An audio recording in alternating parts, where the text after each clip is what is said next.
What's up, everyone? Welcome to Best Car Reviews. I'm Ben, and today we'll be dissecting the 2023 Ford Bronco Sport. Before we begin, please like and subscribe so I can continue to bring accurate and clear car reviews in under 10 minutes. Let's get started. The Bronco. Ford's recently revived relic has simply taken over the car industry. It seems that everywhere you turn, you see a Bronco. This old icon of a box was a very good decision by Ford to reboot. The Bronco Sport is the smaller version of the Bronco, and although nowhere near as flashy as the regular Bronco, it still sells like ice cream on a hot day. If you're a fan of the small, bucking horse SUV, then stay tuned. Today we'll look at the different trims and details that matter most to you to determine which will be the best bang for your buck. Information and photos in today's video come direct from Ford or from Car and Driver. Let's dive in. The 2023 Bronco Sport will come in 6 different trim levels with some pretty cool names as well. You have the base, that one's not very cool. Then the Big Bend, Heritage Edition, Outer Banks, Badlands, and Heritage Limited Edition. That boring base will start off at $30,000. That'll be the lowest price point. And then the Heritage Limited Edition will be that top one at $46,250. All these trims will have the same engine options. The base engine will be a 1.5-liter turbocharged 3-cylinder. It'll put out 181 horsepower, 190 pound-feet of torque. You can option in a 2-liter turbocharged 4-cylinder that puts out 245 horsepower, 277 pound-feet of torque, which has significantly more power when comparing the two. And the Badlands comes standard with that 2-liter. Looking at the transmission, you get an 8-speed automatic transmission across the board on all trims. They'll be paired with either engine option. All-wheel drive also comes standard on all these trims, which is the way it absolutely should be for an SUV, no matter what size. And looking at miles per gallon, on average, that 1.5-liter will have an average of 26 miles per gallon city and highway, and the 2-liter will have 24 average city and highway. Taking a look now at a few different pictures of the Bronco Sport and the different trims offered. This is significantly different looking than the Bronco, as we all know, mostly due to the size. That regular Bronco is pretty huge, and you usually see them with those huge off-road tires. But this one is that smaller, compact SUV version. It's a design that you either love or hate.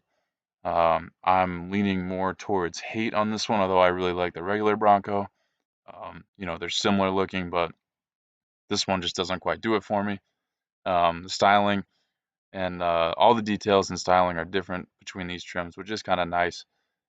Some of the details are that they can tow up to 2,200 pounds, which is nice if you have a smaller end trailer, maybe a small camper you're bringing with you. That Badlands trim is going to be kind of the off-road themed and also kind of that top tier one as well. This has a lot of trim unique items such as a locking diff, all-terrain tires that are on 17-inch wheels, a 1-inch suspension lift, enhanced all-wheel drive system, and stronger dampers. This is still obviously not a serious off-roader.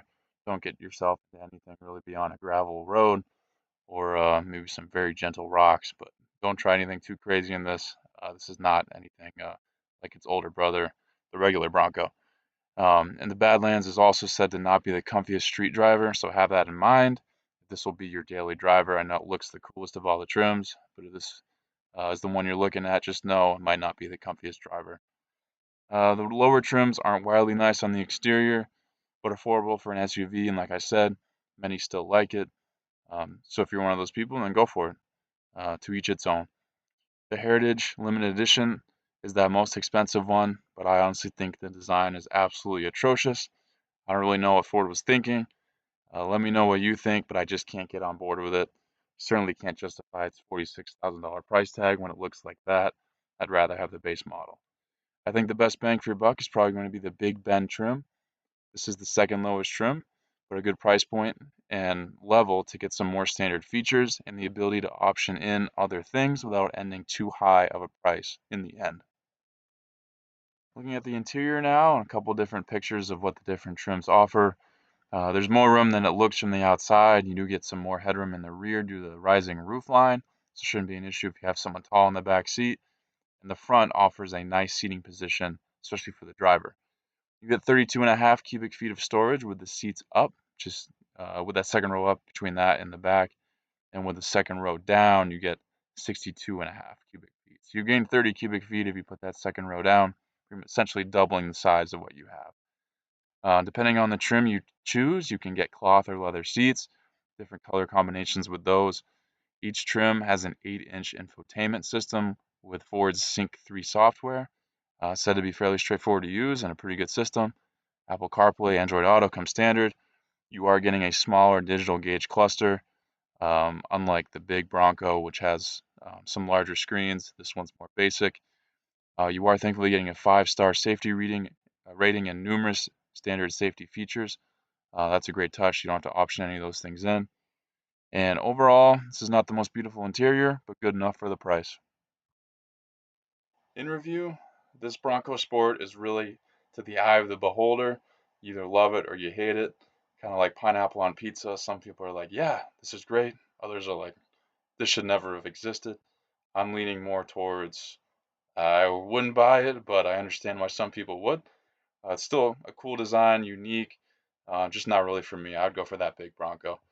But if you're looking for a smaller SUV that's affordable and will deliver a reliable engine and good safety features, then this is a great option to explore. And you have several different trims to choose from.